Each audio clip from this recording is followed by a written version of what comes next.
I was hoping for a thunderstorm and lightning, so you'd be much happier to be here, but that didn't happen, so I'm sorry. Anybody with a permanent teaching certificate that never has to renew, we've already excused them, letting them know that they are giving up their chance to win one of these prime prizes at the end, because if we draw their name, we're throwing it away and drawing someone else. Just one update on your portfolio. If you don't have it with you, that's fine, but behind tab number 6 are where all the professional development forms are. We have the new teacher form, which does have to be turned into central office. The annual record of professional development, which is anything you would take for SBCEUs, that type of thing, and also the district provided days. They're all in the copy of your binders. We did not think that the district provided days had to be turned into central office, but Kathy just informed me in an MDE memo from February 2013, you do need to turn in those district provided days, a copy of it to central office, just the district days and the new teacher, not any other professional development. However, you're responsible for keeping it and uploading it into the site Kathy's going to show you today. Yes, Heath? Can you send us an email of those? Those? The provided ones? No, those I just sent them the soup ones. Can you send The district dates? Yes, I can do that if you didn't keep track of it. I did. Certainly. Just call me Mom. Yes, I will send a list of those dates to everyone. Any other questions? All right, I will turn it over to Kathy Stewart, who has graciously come here today to help us with the teacher certification update. Thanks, Claire.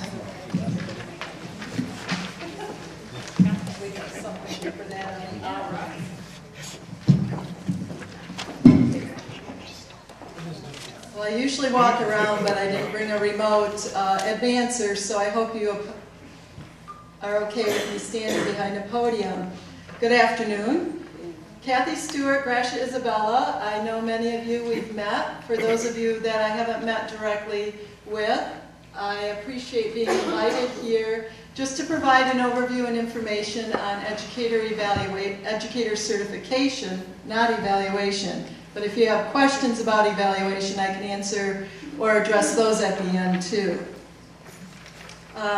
Just like you set learning targets for your students, we have a few learning targets for this afternoon. Just for, we have acronyms in education, AYP, NCLB, MOECS, Central Secure Registry, all these acronyms. Well, they've added 2 for us in the state of Michigan, and they added these a year ago this time, or a little more than a year ago this time. We have SCECHs, which by the time we end this presentation, you'll have in your head that stands for State Continuing Education Clock Hours. And we have DPPDs, which is the whole new acronym for District Provided Professional Development Hours. We'll learn how to check our certification status just in case you don't know how to do that. And I would advise every one of you to take that action. It was just this past Monday, following a Common Core Day, that a teacher stayed after and said to me, well, I thought my certification didn't expire until 2014. She went on to the state site, checked her teaching certificate, and it expires June of 13. So she's scrambling now. And she's in a district that happens to be laying a few teachers off, and what her comment was, if she had let her certificate expire, it probably wouldn't be as hard of a decision for which teachers might be getting the pink slips. So I'll show you how to check that, where to check that, and make sure you keep informed and know in your mind when your certificates are going to expire. I'm going to take you into the MOEX site in case some of you haven't been there. I'll show you how to add college credits, how to add your district-provided professional development, and where you can check for your SCECHs, what were formerly known as SBCEUs. And when everyone leaves here today, you're either going to have memorized the phone number to the certification office, or you're going to put it in your smartphone so you can dial in with your individual questions. So 4 learning targets.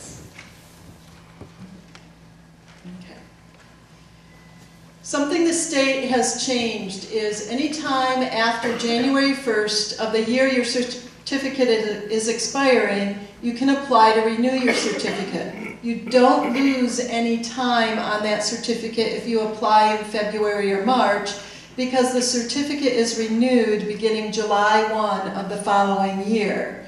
So if you're a person that likes to get things done early, you have all your hours completed, after January 1st and before June 30th, you can go onto that site, enter your hours, and renew your certificate.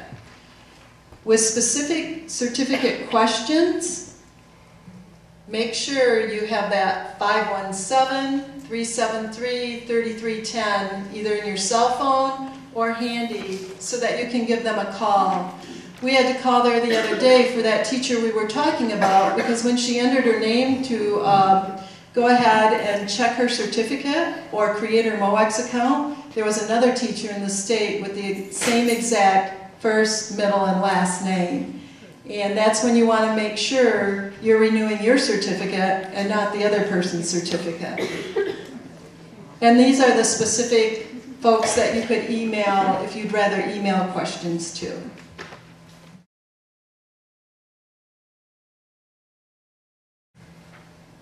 Okay.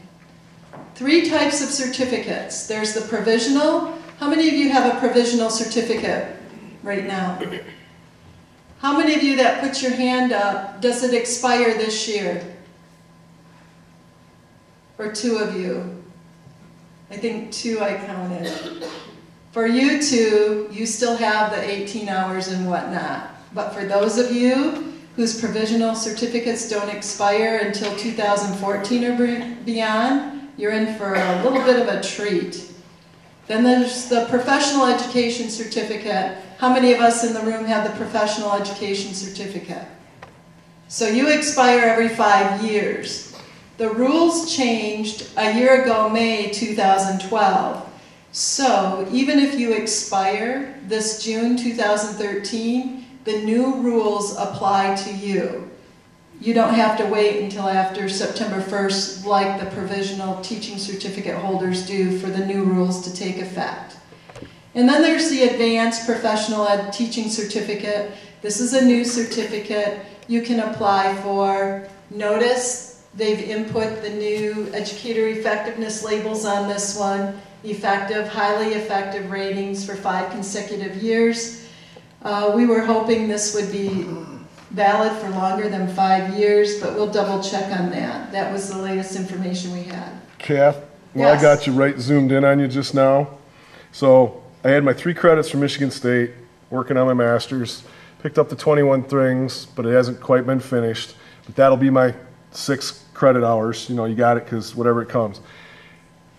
This fall, like mine expires on June 30th here, technically I'm going to fall into the new rules. I really didn't have to do that. I got lucky, right? Do you have a professional certificate? Yes. Technically, you do fall under the new rules. You did not have to get 6 college credits. But you did, and look what robust learning experiences you had. How tight are you with Snyder? I'd like a meeting. If you arrange that, I'll be there with you. Thanks. You're welcome. Wow. Good question. Helps us all learn. Okay, going to test your knowledge without looking at your paper. What's that phone number? If that doesn't work for you, look at it that way, look at it that way, and look at it that way. One more time.